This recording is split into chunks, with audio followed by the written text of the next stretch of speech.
bonjour, présentez-vous s'il vous plaît. Bonjour, je m'appelle Pierre de Panafieux, j'étais directeur de l'école alsacienne quand le projet de Villa alsacienne a été lancé et que nous avons fait ce concours international que vous avez gagné. Qu'entendez-vous par le sujet au creux de nos âmes? Au creux de nos âmes, je pense que une partie de l'enseignement, c'est bien sûr la transmission de connaissances, de savoir-faire, mais on est vraiment professeur que lorsqu'on enseigne avec son âme et que notre âme rencontre celle des élèves. Donc, comme nous sommes dans une école, cette communion des âmes, ça parle tout à fait. Et je crois que si les anciens élèves sont attachés à l'école, c'est aussi grâce à ça. Qu'est-ce qui vous a motivé à lancer la résidence Villa alsacienne? Alors, c'est une très vieille histoire parce que j'étais élève ici dans les années 70, donc il y a très très très longtemps, et j'avais la chance d'avoir des amis dont les parents étaient artistes. Et j'étais très ami, je suis toujours très ami avec la fille de Sheila Hicks, la grande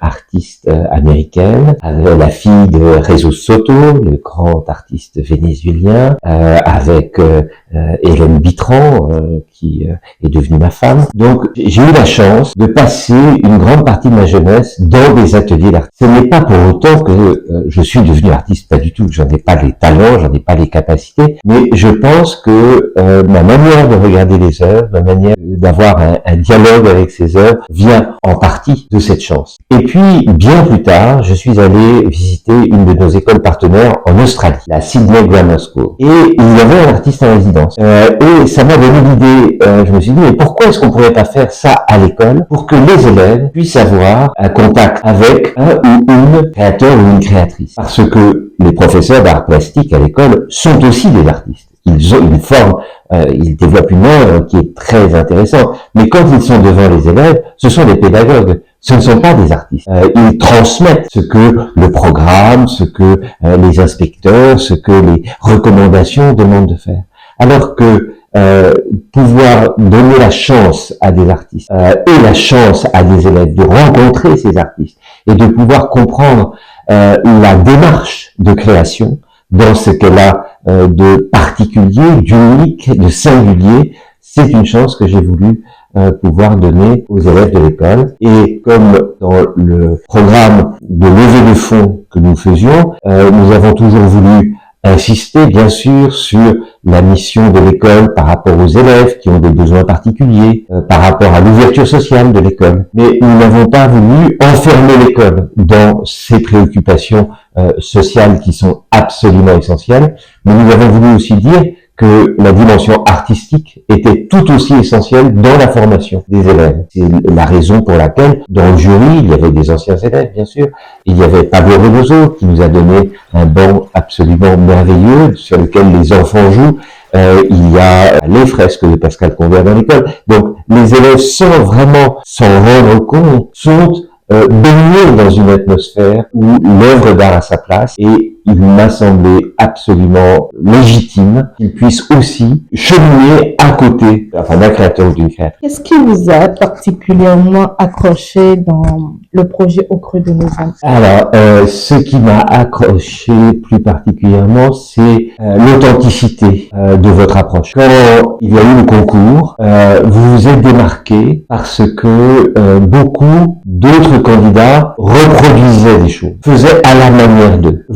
Vous faites à votre manière. Et si vous choisissez le terme d'âme, c'est aussi parce que chaque âme est singulière. Elle est unique. Nous avons vu des artistes qui étaient très talentueux, mais leur âme, ce que vous voulez transmettre de votre singularité, était manifeste avec vous et ne l'était pas forcément aussi manifeste pour d'autres. Au-delà de permettre aux élèves d'être en contact avec un ou une créatrice, quel impact voulez-vous que ce projet, la alsacienne, à travers Au creux de nos âmes, puisse apporter à vos élèves, vu que c'est la première résidence?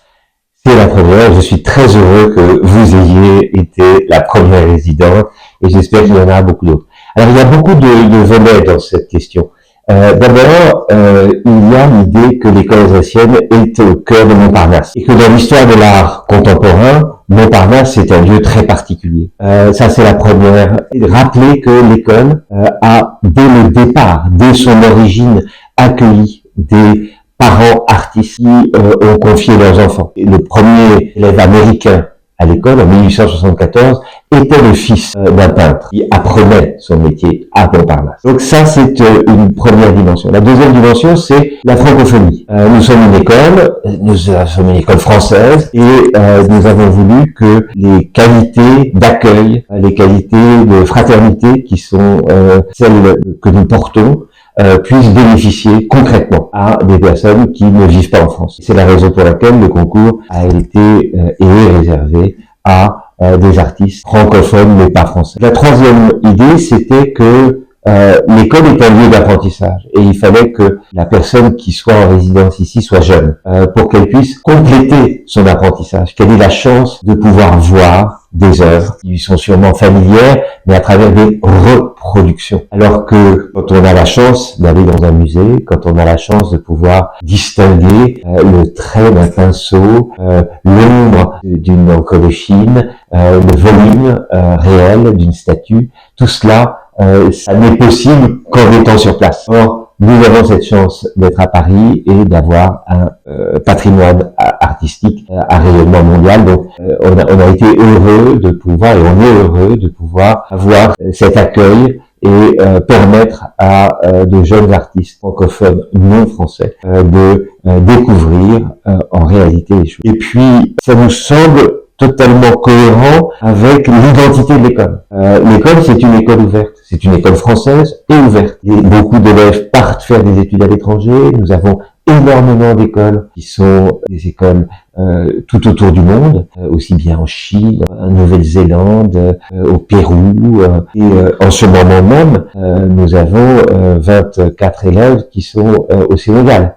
Donc, cette dimension-là, c'était important aussi qu'il y ait une réciprocité. C'est-à-dire que si nos élèves sont accueillis partout dans le monde, c'est normal que nous accueillions aussi en retour. Nous voilà au thème de la résidence. Oui. Est-ce que vos attentes ont été comblées ou il reste à faire? Mon attente est pleinement comblée parce que vous nous laissez un tableau magnifique et peut-être que mon choix vous a surpris. Et alors, pourquoi est-ce que j'ai choisi ça, ce tableau-là? Parce que, d'une part, il est au cœur de ce que vous voulez faire, c'est-à-dire la locomotion, la marche. Vous êtes une jeune femme qui marche et on est content d'avoir été une étape dans votre parcours. Et puis, j'ai aimé ce tableau parce qu'il dit quelque chose de vous, qui est la subtilité. Vous aimez les couleurs, vous aimez les formes, vous aimez occuper l'espace. Et dans cette série-là, ce qui m'a plu, c'est votre tenue. Et que justement, vous avez, en quelque sorte, peint contre vous-même. Vous avez essayé, vous explorer quelque chose. Et ce qui m'a beaucoup frappé quand j'étais tout seul, il y avait toutes vos œuvres, et je me suis arrêté sur celle-là en me disant, mais celle-ci, c'est vraiment quelque chose où elle va au-delà de ce qu'elle a l'habitude de faire. Et c'est ce qui m'a plu.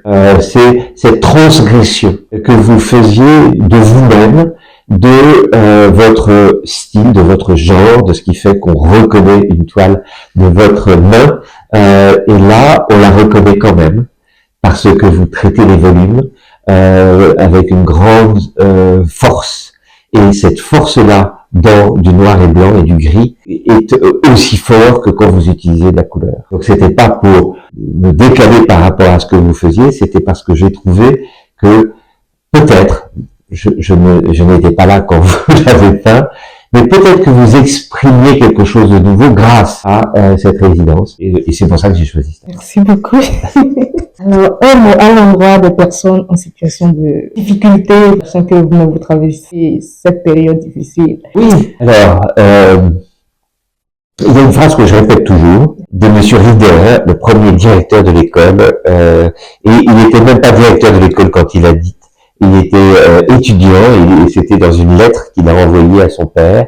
Et il dit, il n'y a qu'une seule manière de réussir dans le monde, c'est d'y apporter sa part d'originalité, aussi petite soit-elle. Et je crois fondamentalement que on a toujours tendance à classer les gens en fonction de leur origine, en fonction de leurs difficultés, en fonction de leur âge. Et on a toujours cette facilité de se dire, parce qu'il est comme ça, je sais ce qu'il pense. Et ce que je pense pour ma part, c'est que je me suis toujours intéressé aux personnes, indépendamment de leur genre, de leur origine, de leur âge. C'est pas du tout des catégories qui sont opérantes pour moi. Et je cherche à apporter ma part d'originalité, mais je cherche aussi à la percevoir chez les autres. Et beaucoup d'anciens élèves me disent, mais comment vous avez fait pour nous faire confiance alors qu'on avait fait des bêtises, alors qu'on n'était pas très bon en classe, alors que, etc. Et c'est peut-être ça, parce que cette attention que j'ai à la part d'originalité que chacun porte. Merci. C'est tout. Merci beaucoup.